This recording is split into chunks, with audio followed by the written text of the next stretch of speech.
Have you ever been told by somebody, it's my pleasure, and you knew that was just something they were supposed to say, that they didn't really mean it? It's kind of like, have you ever called up a customer service department, and as soon as they said, may I help you, you knew they could not help you? It's not that hard to figure out how to give customer service. It's the stuff you like. One of the major reasons we provide great customer service is so we can go be a customer. Everybody with me on that? In fact, the fewer customers you serve, the fewer times you get to go be a customer. You could just have to stay home, right? Because you've got no money to go do nothing. I truly believe that if we want our external customer service to be first rate, our internal customer service must be first rate first. Are you with me on that?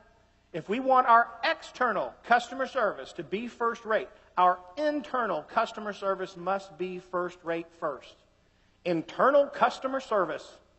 You know what another word for that is? Teamwork. Right? Communication, care, it's all that stuff. Having a shared interest in not only the success of the organization, the progress of the organization, but also connecting to how the progress of the organization helps our own personal progress. Our goals are tied up in it too. So when we look at external customers, it's important to think about, to have that buy-in, to actually have that commitment to why. Why provide great service? We've all heard that, right? Everybody's heard that we're supposed to give great service. Nobody's like, I had no idea we were doing that. That's cool. When did we check that out? When are we doing that? Right? Everybody knows we're supposed to. Well, what's really powerful for us to consider or remember is that customers are really three things. Customers are revenue. I know you want to say duh. But when I say duh, well, you can't, sure, duh. When I say revenue, I don't mean just that one-time transaction. I mean the lifelong value of the customer. But I also mean, let's take a look at our revenue, of all the different things we do with our revenue. When we get revenue in, we're making improvements, we're advertising, we're paying payroll. There's tons of R&D. We're doing tons and tons of things with our revenue, correct? Now, if we don't get that revenue, does that mean the customer didn't spend it somewhere? Or where did they spend it? With the competitor. So now what does the competitor get to do with that revenue?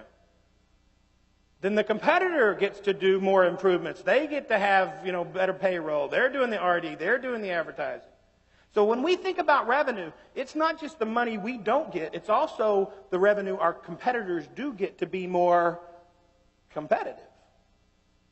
The second thing that customers are is referrals. Customers are referrals. Now that can be positive or negative.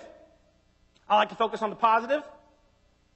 About 6 years ago, my wife and I, we're moving into a different house in the same little area of the Dallas-Fort Worth area. And I was on the road quite a bit, so I hired a moving company. And I didn't know which one to go with, so I called my local Chamber of Commerce, and they told me a reputable one. I called them straight up. They answered on the first, second ring, very professional. The lady on the phone asked me all the right questions. We set up the exact time I wanted and the crew and everything. And sure enough, on the day we selected, here they come. It was 3 workers and a foreman. They come at the exact right time. I asked them to please bring some extra boxes so that my wife and I could help. So they brought us some boxes, and we were back in the back bedroom putting books in boxes. They were in the living room working. They had been there about 15 minutes, and we hear this crash. And we had, notice the word had, we had these 2 matching lamps on either side of our sofa that we thought were pretty unique and pretty snazzy. I said, that sounds like a lamp breaking right there. And my wife and I was, oh man, so we started slowly kind of getting up, and before we could even get out of the master bedroom, the foreman came right in and he said, Mr. and Mrs. Lindsay, I'm sure you heard that. I said, yeah. He said, well, that was one of your lamps. I said, yes.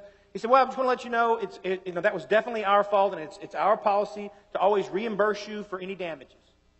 So, let's just agree on how much that lamp is, and I'll make sure that we get a check cut for you. I was like, okay, cool.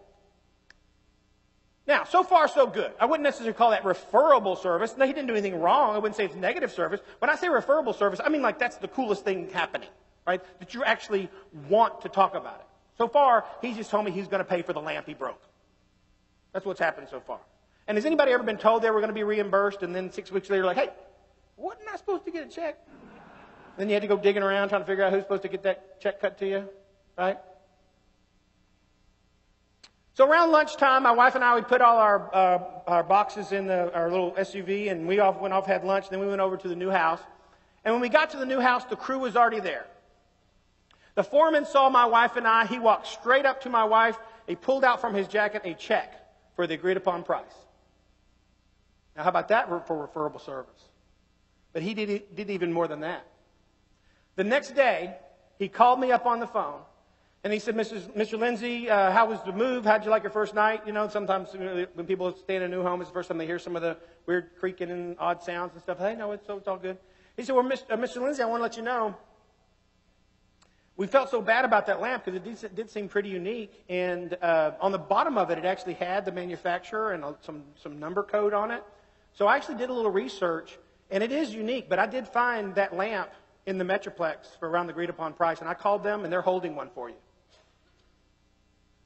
How about that for referable service? Then he said, Mr. Lindsay, while I was doing research, I didn't put this on hold for you, and we don't want any of our money back, but I did find it online for less than the agreed upon price with free shipping. And he gave me that link. You don't think I've referred that moving company? I have encouraged my friends to move. Right? So when we hang in there, when we actually go above and beyond, it actually becomes a whole referral source, like John was talking about. Right? Going above and beyond. But why? Think about that now. Did he do that for me only? Who else benefited by him doing that? He did. He didn't have to go make another sale. I made the next sale for him. Right with me? We got to think about those large pictures. Customers are revenue, referrals, and reality. Customers are our true reality. We can have whatever tagline we want. We can say whatever we want about ourselves. That doesn't make it true. The truth is in the mind of each individual customer, their unique reality of how they feel about our organization. We can say it all day long. We can put it in bold font. We can give everybody stickers and logo, whatever, but it's how each individual customer feels. That's what creates our true reality. And if enough individuals have that same reality, that creates our authentic brand. Our authentic brand. Customers are revenue, referrals, and reality.